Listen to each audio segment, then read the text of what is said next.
It's a real challenge, stigma, especially when it comes into mental health. This is not limited to any sig- special part of the world or any country or any society. It's really almost endemic across the world. Um, so, like any other stigma, I think the starting point is education. We have to look into remind people of what is mental health and what is mental illness, and the fact that any one of us can uh, develop that at any given time in our life. So it's important to bring it home. A lot of people would had experience of mental health problems or illness, either themselves or friends, family, and so on.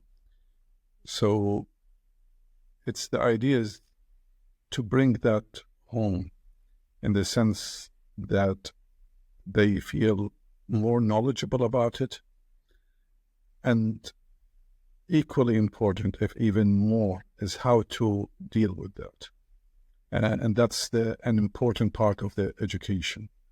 How can we address the needs of someone with mental health problems, even if you are not qualified or a specialist in the field? So I think that's the starting point is really education, both about knowledge about mental illness, but the next step is that how do we work, how do we deal with someone who has a mental illness in a way that doesn't complicate the picture and increase the suffering of that particular individual. There is a say that probably doctors one of the worst patients that they can be, and I think when it comes to mental health, that's no exception. We all know that to keep a good mental health and well-being, there are certain steps, measures in our behavior in everyday life we have to be aware of and make sure we adopt a healthy lifestyle, not just physically, but also mentally. The way we interact with colleagues, the way we respond to stress and acknowledge when there is a stress, and how we respond to it collectively and individually. And I think there are evidence that civility at the workplace helps in so many ways, both in terms of productivity and also in the general culture and atmosphere of the workplace. One of the links between civility in the workplace is linked into less sick leaves. We know now that a significant part of the sickness days that we lost to the workforce are linked to mental health. So it's very important that in a time when stress is increasing and pressure is increasing across all sectors, and in particularly in the UK on the National Health Service, it is so important that we adopt healthy lifestyle and ways of responding to stress. So I think that's an important element of this. Is really the basics of addressing mental health at the workplace.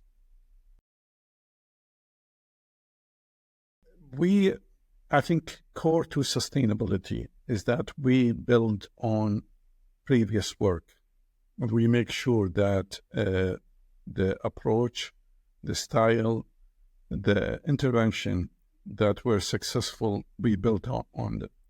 And interventions or steps that they were not very helpful is we learn from them or we make sure that we don't repeat mistakes of the past. With regard to the new strategy for global mental health, we are going to continue with engaging first and most our membership and our international membership at the heart of our intervention, because after all, we are a professional body, but it is a membership-led organization, and that's why our starting point is to make sure that our international members, they feel they are an important members of the family and at the heart of what the college thinks and do. So that's number one. Number two is collaborating, increasing our international collaboration with sister organizations and organizations that interested in developing mental health services for people in need across the world. And examples of that collaboration with colleagues in Africa, colleagues in the Middle East, colleagues across the world, and that is reflected in the number of events and training events in particular that we are engaged in to raise the standards of mental health care across the world. The third element, or third priority that we have as a college, our main focus is to provide relevant, highly specialized, highly high quality educational offer. And what we would like to do, in addition to our gold standard membership exams and training, and as well as many resources, electronic as well as face-to-face, to help trainees acquire the necessary skills and competencies, but also for established psychiatrists to maintain and update their skills. And with that educational offer, we're expanding to our international colleagues who don't have the opportunity to come to the UK and benefit from the training opportunities available here, is to share with them our knowledge and expertise.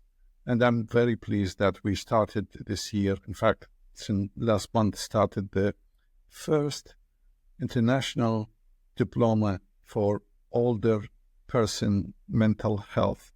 This is really a historical milestone in the college. This is the first time we developed such a diploma, such an educational course that is not limited to our membership. It is open to colleagues who are medically qualified across the world, and it is not limited just to psychiatrists. And the idea is to have a community of colleagues interested in the field, and they develop knowledge and skills in that field and share it together. It's a one-year diploma, and we started the first module, and I'm very pleased for colleagues who are contributed to that an important development. Unfortunately, we have crises on a regular basis across different parts of the world. And we are part of the larger world community. And we have a responsibility, with the privilege of having a well-established professional body with the collective knowledge and expertise of its membership. With that privilege comes a responsibility. And that's why whenever there is a crisis, whether it is man-made or natural, the college is very quick in extending the hand of help, support, and at least sympathy with colleagues across the world. We know what's our strengths, and we know what's our limitation.